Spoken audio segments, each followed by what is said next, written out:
How are we getting on? So last night we spent with Hannes on that ski slope with a winch connected to his pre-nut machine, making the slope. And this is his farm with his father.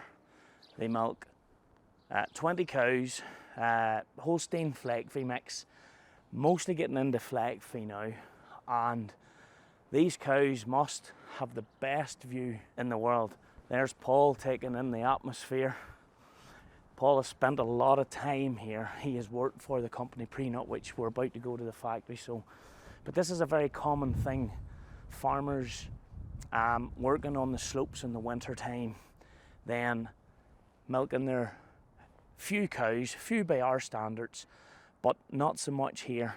And if these guys do it right, with the right type of hay, they get a real good premium for their milk. You know, 4.5% butter fats, if not more, reasonably high proteins. These guys can do it, and it's done in such a caring environment for the cows. The parlour, I think, is like a traditional herringbone, but I think we can milk 3 in it. Look at the environment, look at the hay. So no silage as such here, fed by hay. You can see the fleck feed mix coming through. 2 brushes operating in here.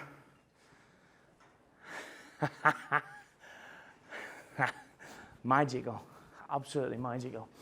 Some nuts can be fed in through this system here, and here we have the parlour system. So 1, 2, 3. And the view out, unbelievable. We've often been to manufacturers like Pottinger, SIP, and some of these other countries, and we've seen a lot of machines coming through saying Alpine range, made light, made for bringing the hay off the mountains, and this is exactly the reason. Hannes and the family, they run a guest house here, so they have lots of guests come throughout the year.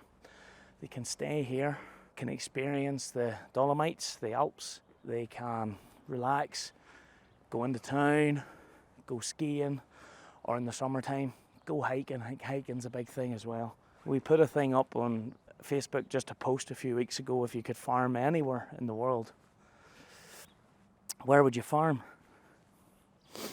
And, you know, some guys saying, I wouldn't change a thing.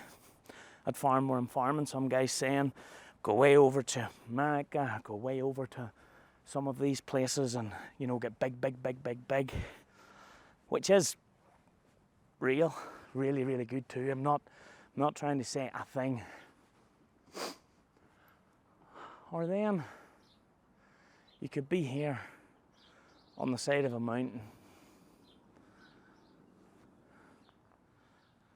with the fresh air like we have currently, and absolutely loving life. This farm is a really cool system.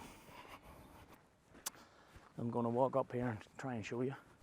So up in the barn here, this particular one, that's where he keeps his machinery. It's absolutely mint. They love their Valtra tractors, which is incredible. Really love their Valtra tractors. They have a McHale baler in there. They have Crone Moore, SIP tedder, SIP, like the wee finger rake that we seen in the factory that just pulls the hay down. Incredible. I told you they like their Valtra or Valmut. And this is the boss man. The boss. The boss. And this shed is incredibly cool, because they bring their silage in, not hay. The sun bakes down in the roof, then there's a little bit of a void kept in there. That warm air is taken. That warm air is then used to blow through to dry off the hay. And then in drying off the hay, they recycle the water, and they get up to, I can't remember how many litres of water a day, and then they use that to feed the cows or feed the cows from water. And they grab it all in with this machine.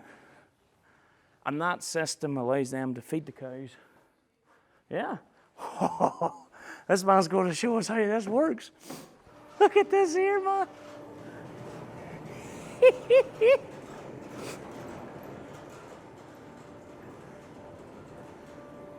I have never seen anything quite like this. Look. And this is for the next bit of feeding. And they use a wagon to bring it in.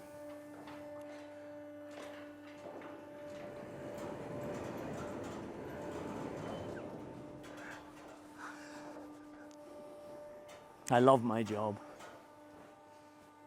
This is incredible. Look, he's grabbing a round bale now.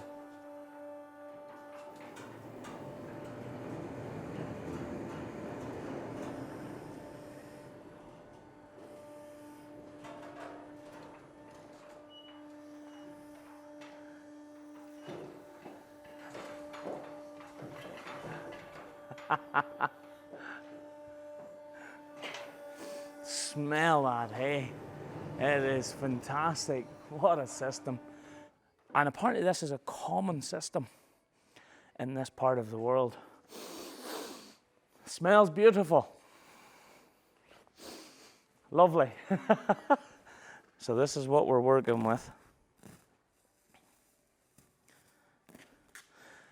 Sometimes you don't have to worry about a language barrier. Sometimes farmer boys, we all speak the same language. And it's very important to not dry it out too much in the field because they don't want to knock the heads off. They don't want to knock the heads off, or they don't want to do things like that there. Absolutely beautiful.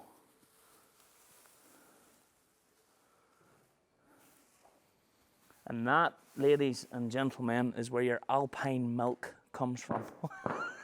And they do get paid a premium for that milk. Incredible. Incredible. Thank you. Valtra, good? Valtra, good. They like the Valtra. Just check out the views, just the panoramic views everywhere. I think that's a lifestyle I could work with. Don't get me wrong, I'm a great believer in pushing on and would encourage everyone to push on, but there's a... I suppose this is the area these guys are in. Look, you can see where the heat comes in so that they can get it trapped.